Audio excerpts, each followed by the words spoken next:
Hi friends, तर आजच्या ब्लॉग्समध्ये मी तुम्हाला सांगणार आहे की मी माझ्या बाळाला म्हणजेच रोकोला रोज कशी रेडी करते.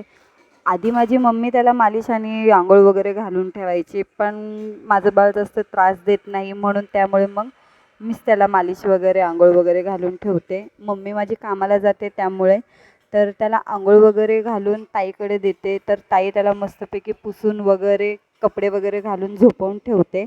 तोपर्यंत मी सुद्धा रेडी होते आणि मग त्याला काजळ वगैरे पावडर वगैरे लावते. तर तुम्ही बघू शकता त्याला किती सारे टिपके मी लावत असते काजळाचे. तर पण माझ्या मम्मीला एवढे सगळे काजळाचे टिपके आवडत नाही, कारण की मम्मी बोलत असते की त्याला एकच टिपका लाव नाजूकवानी. पण ते लहानपणीच ती लोकं लावून घेतात, मोठे झाल्यावर कुठं आपलं ऐकणार आहेत, स्वतःसुद्धा लावून घेणार नाहीत. त्यामुळे जोपर्यंत लावून घेतात तोपर्यंत लावायचं.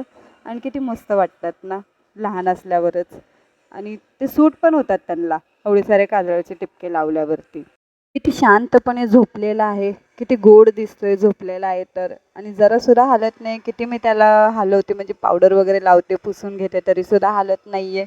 शांतपणे झोपतोय, मस्त झोप चांगली घेतो.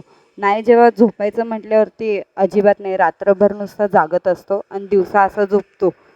तर आता बाळाच्या कानात कापूस घालून घेऊया, कारण की माझी मम्मी नेहमी बोलत असते की लहान बाळांचे किंवा इतर मोठेही असले तरी नेहमी कापूस कानात घालून झोपावेत, कारण की मुंगी किडे वगैरे जाण्याची शक्यता असते. त्यामुळे तुमच्याही घरी जर लहान बाळ असेल तर नेहमी कापूस घालून झोपवावेत. आणि आजचा माझा व्हिडिओ आवडला असेल तर लाईक शेअर सबस्क्राईब करा आणि कमेंट करून मला नक्की सांगा. असं सपोर्ट करा. बाय.